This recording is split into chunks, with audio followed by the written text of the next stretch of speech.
আজকে ফিরে আসলাম 2013-তে রিলিজ করা movie journey to the West নিয়ে। সিনেমার শুরুতে একটি নদীর পাশে একটা গ্রাম দেখানো হয়েছে। সেই নদীর পাশে একটা ছোট্ট মেয়ে খেলা করছে। তখনই তার বাবা চলে আসে আর তাকে বলে, নদীর পাশে এত খেলা করো না, তাহলে জলের দৈত্য এসে তোমাকে নিয়ে চলে যাবে। এই কথা শুনে ছোট্ট বাচ্চাটি একদম চুপচাপ হয়ে যায় আর নদীর দিকে এক দৃষ্টি তাকিয়ে থাকে। তখনই ওই বাচ্চাটির বাবা জল থেকে বেরিয়ে এসে বাচ্চাটিকে খুব ভয় পাইয়ে দেয়। বাচ্চাটা তখন খুব ভয়ে কাঁদতে থাকে। বাচ্চাটিকে কাঁদতে দেখে তাকে হাসানোর জন্য তার বাবা জল থেকে বেরিয়ে এসে নানা রকম অঙ্গভঙ্গি করতে থাকে। এটা দেখে বাচ্চাটা খুব হাসতে থাকে। সেই সময় নদীতে কেউ এসে ওই লোকটিকে ধরে নেয় আর মেরে ফেলে। তারপর ওই মুভিতে আমরা দেখি ওই গ্রামের একজন ফাদার, সে এসে নদীর একটি শয়তান মাছকে মেরে দাবি করে যে সে ওই নদীর দৈত্যকে মেরে ফেলেছে। তখনই আমরা একটা ছেলেকে দেখতে পাই যার নাম হুয়াং। এই ছেলেটি এই গল্পের প্রধান চরিত্র।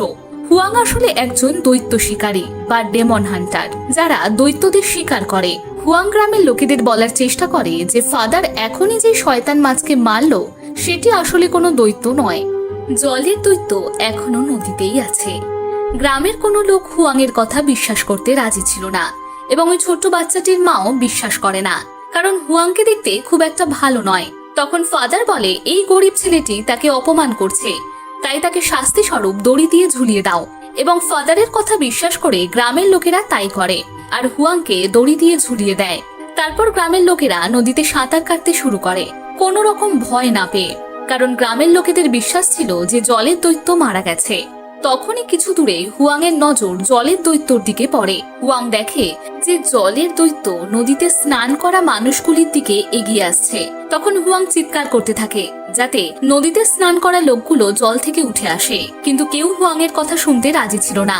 তখনই সেই জলের দৈত্য লোকগুলির কাছে এসে আক্রমণ করে আর অনেক লোককে মেরে ফেলে। যারা বেঁচে গেল তারা জল থেকে বেরিয়ে এসে লুকিয়ে পড়ে। হুয়াং সবাইকে বলে, তোমরা এখন মরার নাটক করো যাতে জলের দৈত্য কিছু করতে না পারে। এখানে হুয়াং গ্রামের লোকেদের এই জন্যই সাহায্য করতে চাইছিল কারণ সে একজন দৈত্য শিকারী। এছাড়াও সে একজন নরম মনের মানুষও ছিল। এইবার গ্রামের মানুষরা হুয়াংয়ের কথাই মেনে নেয়।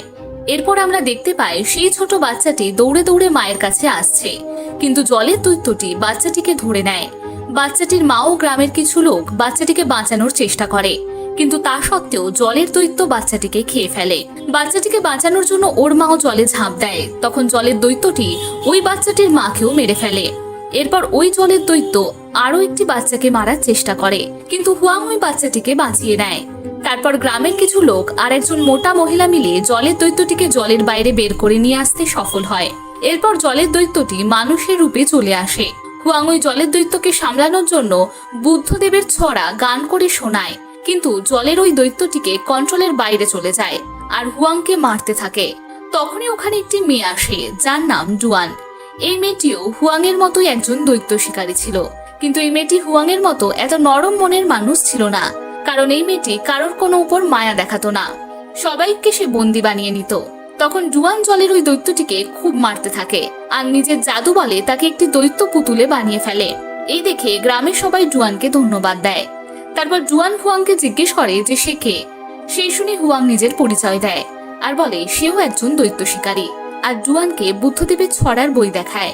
সেই দেখে ডুয়ান হাসতে থাকে আর সে হুয়াংকে চুড়িটি দেখায়। এরপর হুয়াং নিজের সিনিয়রের কাছে যায় এবং জলের দৈত্যটির কথা বলে, কিন্তু হুয়াংয়ের যে সিনিয়র ছিল সে আগে থেকেই সব কথা জানতো। সিনিয়রটি হুয়াংকে বলে একসময় জলের দৈত্যটি খুব ভালো মনের মানুষ ছিল। সে একদিন একটি বাচ্চাকে বাঁচায় যে নদীতে ডুবে যাচ্ছিল, কিন্তু লোকেরা ভাবে জলের দৈত্যটি বাচ্চাটিকে বন্দি করতে আসছে। এই জন্য গ্রামের লোকেরা জলের দৈত্যটিকে মেরে ফেলে আর তার মৃতদেহটিকে আবার নদীর জলেই ফেলে দেয়। সেই থেকেই সে জলের রাগী দৈত্য হয়ে ওঠে। হুয়াং তার সিনিয়রকে জিজ্ঞেস করে যে বুদ্ধদেবের নার্সারি রাইমস গুলো কি শক্তিশালী। তখন তার উত্তরে সিনিয়র বলে, এটি সত্যিই খুব শক্তিশালী, কেননা এর সাহায্যে কোনো দৈত্য ভালো মনের মানুষে পরিণত হয়। এই শুনে হুয়াং বলে, বাকি দৈত্য শিকারীদের মতো আমিও দৈত্যদের মারতে চাই। এটা শুনে তার সিনিয়র তাকে মানা করে আর তাকে বলে, মারাটা কোনো সমাধান নয়, বরং কোনো দৈত্যকে শান্ত করার জন্য বা ভালো করার জন্য বুদ্ধদেবের এই রাইমস গুলো খুব ভালো উপায়। এরপর আমরা মুভিটিতে দুটো কাপেলকে দেখতে পাই যারা জঙ্গলের একটি রেস্টুরেন্টে আসে। যখনই তারা রেস্টুরেন্টের ভেতরে প্রবেশ করে, রেস্টুরেন্টের দরজা নিজে থেকেই বন্ধ হয়ে যায়। ওই রেস্টুরেন্টে এই দুজন ছাড়া আর কেউ ছিল না। তখনই ওদের কাছে একটি ওয়েটার আসে এবং ওই রেস্টুরেন্টে ঝলসানো শূকর বা রোস্টেড পিগ দেখায়। সেটি ওদের দেখে খুব সুস্বাদু লাগছিল। তারপর ওরা ওখানে বসে খাবার খেতে লাগলো, আর ওই খাবারগুলি তাদের খুব সুস্বাদু লাগছিল। তারপর যে খাবারগুলি তারা বানিয়েছিল তার খুব প্রশংসা করতে লাগে। এবার রেস্টুরেন্টের মালিক যে খাবারগুলি বানিয়েছে সে তাদের কাছে এলো। ওই মেয়েটি মালিকটিকে জিজ্ঞেস করলো, এত সুস্বাদু খাবার কি করে বানান? তখন ওই রেস্টুরেন্টের মালিকের আসল রূপ তাদেরকে দেখায়। এটা দেখতে খুবই ভয়ানক ছিল। তখন ওই কাপেল দুটি বুঝে যায় এটি একটি দৈত্য। তখন ওই দৈত্যটি কাপেল দুটিকে মারার চেষ্টা করে। ওরা পালাতে শুরু করে। হঠাৎ করে ওদের নজর ঝলসানো শূকরের দিকে যায়। সেখানে দেখে ঝলসানো শূকরের ভিতরে ঝলসানো মানুষও আছে। এত ভয়ঙ্কর দৃশ্য দেখে মাথা ঘুরে গেল এবং তখনই ওই দৈত্যটি তাদের মেরে ফেললো। এরপর আমরা দেখি ওই রেস্টুরেন্টে হুয়াং আসে। তারপর একটি মেয়ে এসে তাকে স্বাগত জানায় আর বলে, আশা করি আমাদের রেস্টুরেন্টের সব থেকে উপাদেয় খাবার রোস্টেড পিগস খুবই পছন্দ হবে। হুয়াং একজন দৈত্য শিকারী হওয়ার কারণে ওখানে সবকিছুই তার নজরে আসছিল। কাস্টমারের বদলে মৃতদেহ দেখতে পাচ্ছিল আর রোস্টেড পিগের জায়গায় রোস্টেড মানুষও দেখতে পাচ্ছিল।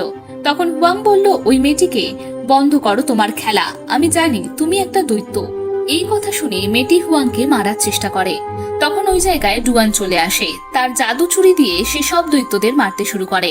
তারপর ওখানে রেস্টুরেন্টের মালিক চলে আসে। ডুয়ান তাকেও খুব মারে আর মজা দেখায়।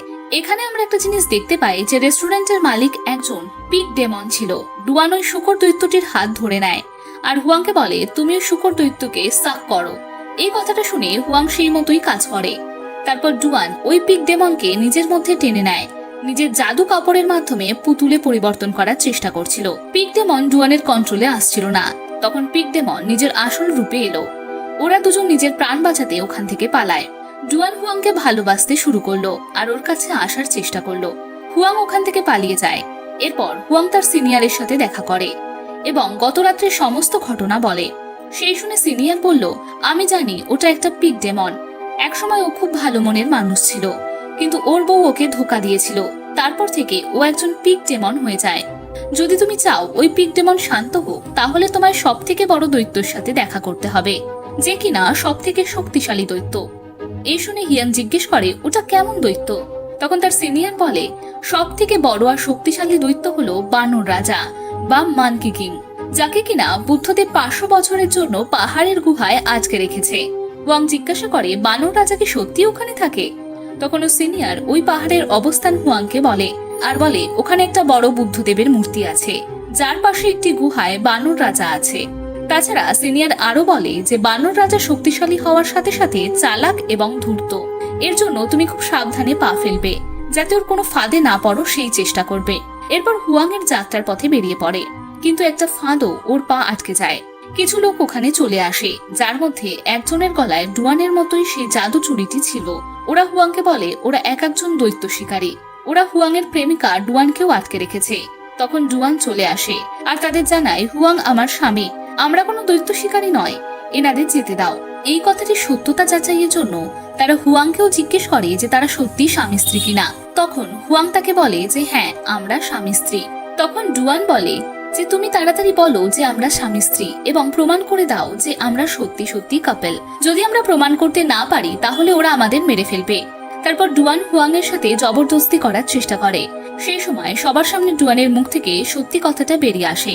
আসলে ওখানে যত লোক ছিল সবাই ডুয়ানের সাথী। ডুয়ানের সম্পূর্ণ নাটকটা করে হুয়ানকে কাছে টানার জন্য, কারণ ও হুয়াংকে খুব ভালোবাসে। এই কথাগুলো হুয়াং জানার পর রাগ করে, সে ওখান থেকে চলে যায়। কিন্তু ডুয়ান তার সাথীদের বলে হুয়াংকে আটকে রাখতে। এরপর ডুয়ান তার এক সাথীকে বলে যে আমি এখন কি করব যাতে হুয়াংও আমাকে ভালোবাসে। এরপর ওর সাথী ডুয়ানকে বলে, আমার কথা শোনো, যেরকম আমি বলবো তুমি সেরকমই করে যাও। তারপর ডুয়ান হুয়াং এর কাছে যায় আর ডুয়ানের ওই সাথী নিজের হাত চালাতে থাকে। সেই দেখে ডুয়ান ওই একই কাজ করতে থাকে। ডুয়ান ভাবে এটা করলে হয়তো হুয়াং ওকে ভালোবাসবে, কিন্তু সেরকম কিছুই হয় না। ডুয়ান মারতে মারতে খেয়ালই করে না যে সে হুয়াংকেই মারছে। তখনই ওখানে কারো চিৎকার শুনতে পায়। তারা দেখে যে সেখানে পিগ ডেমন। তখন ডুয়ান ওর সাথীদের বলে তাড়াতাড়ি করে বহন চালাও, যাতে ওরা পালাতে শুরু করে। পিগ ডেমন ওদের বহনের খুব কাছে চলে এসেছিল। হুয়াং প্রাণ বাঁচানোর জন্য বহন থেকে ওকে বার করে আনে। তখনই পিগ ডেমন ওদের বহনকে আক্রমণ করে আর বহনকে পুরোপুরি ভেঙে দেয়। তখন হুয়াং দেখে যে ডুয়ান অজ্ঞান হয়ে পড়ে আছে, তাই হুয়াং ডুয়ানকে জড়িয়ে ধরে হঠাৎ করে।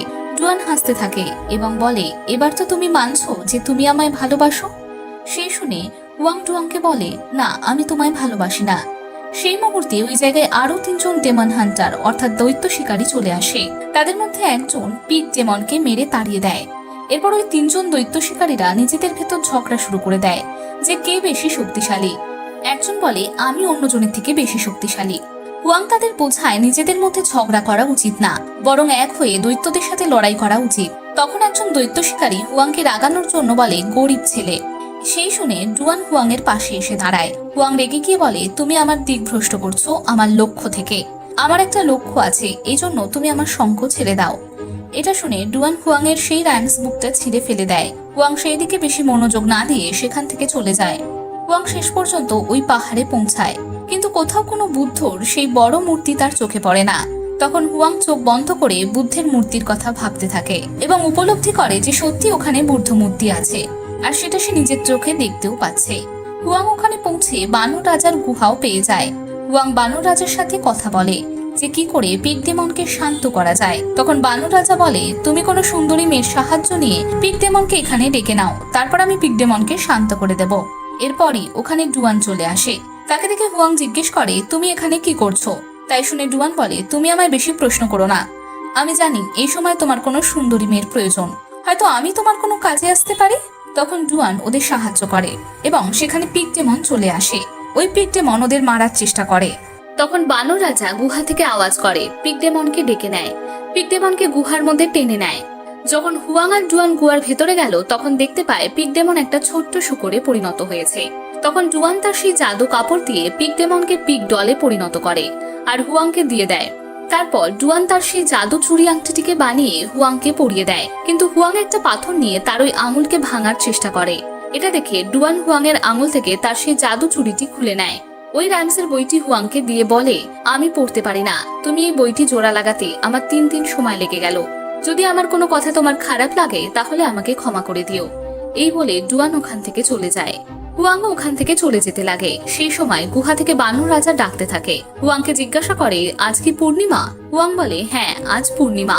সেই শুনে বানর রাজা বলে, আমি চাঁদকে দেখতেই পাই না, কারণ এই ফুলগুলো যেগুলো গুহাকে ঢেকে রেখেছে সেগুলো চাঁদের আলোকে গুহাতে ঢুকতেই দেয় না। সেই শুনে হুয়াং ফুলগুলি ছিঁড়ে ফেলতে লাগে। এর ফলে ওখানে যত ফুল ছিল সব জ্বলে যায়। আসলে ওই ফুলগুলি বানর রাজাকে গুহাতে আটকে রেখেছে, কিন্তু হুয়াং তো বানর রাজার ফাঁদে পড়ে ওই ফুলগুলোই ছিঁড়ে ফেলে। তাই বানর রাজা বুদ্ধদেবের গুহা থেকে স্বাধীন হয়ে যায় এবং নিজের রূপে ফিরে আসে। বানর রাজা বাইরে এসে বলে, আমি এখন পুরোপুরি স্বাধীন, আর ওই বুদ্ধ আমার কিচ্ছু করতে পারবে না। কিন্তু হুয়াং বলে যে তুমি ভুল বলছো, বুদ্ধ এখনো আছে। এই বলে সে বুদ্ধের ব্যাপারে ভাবতে শুরু করে। সেই দেখে বানর রাজা হুয়াংয়ের সমস্ত চুল ছিঁড়ে ফেলতে লাগে আর বলে, তোমার এই বুদ্ধ মিথ্যে, তোমার এই যে চিন্তা বুদ্ধর ব্যাপারে সেটাও মিথ্যে, কারণ বুদ্ধ এখানে এসে তোমায় বাঁচাতে পারবে না। তখনই ওখানে 3 জন দৈত্য শিকারী চলে আসে আর বানর রাজাকে মারার চেষ্টা করে, কিন্তু বানর রাজা তো খুবই শক্তিশালী, তাই 3 জন দৈত্য শিকারীকে মেরে ফেলে। এরপর হুয়াংকেও মারার চেষ্টা করে। সেই সময় ওখানে ডুয়ান চলে আসে, কিন্তু বানর রাজা তো খুবই শক্তিশালী, তাই সে ডুয়ানকেও মেরে ফেলে। ডুয়ানকে মৃত দেখে হুয়াং এর খুব কষ্ট হয় আর ডুয়ানের পুরনো স্মৃতিগুলো মনে করতে থাকে আর ভাবে ও আমায় কত ভালোবাসতো। হুয়াং ডুয়ানকে হারিয়ে খুবই কষ্টের মধ্যে ছিল, এই কারণে হুয়াং খুব কাঁদছিল। তখন বানর রাজা ডুয়ানের মৃতদেহকে বাতাসে ছুঁড়ে ফেলে দিয়ে গায়েব করে দেয়। তখন হুয়াং বুদ্ধের ব্যাপারে ভাবতে শুরু করে এবং বুদ্ধ নিজের শক্তি দিয়ে বানর রাজাকে ভালো মনের মানুষে পরিণত করে। তারপর আমরা দেখলাম হুয়াং বানর রাজা, শূকর দৈত্য অর্থাৎ মানকি কিং এবং পিগ ডেমন এবং ওয়াটার ডেমনের সাথে নতুন যাত্রা শুরু করে। এখানেই এই মুভিটি শেষ হয়ে যায়। তাহলে আজকের এক্সপ্লেনেশনটি আপনাদের কেমন লাগলো কমেন্টে জানাতে ভুলবেন না। আপনি যদি আমাদের চ্যানেলের এর আগের ভিডিওগুলি না দেখে থাকেন তাহলে স্ক্রিনে আসা ভিডিওগুলিতে ক্লিক করে দেখতে পারেন। আর সবার শেষে বলবো, ভালো থাকবেন। ধন্যবাদ।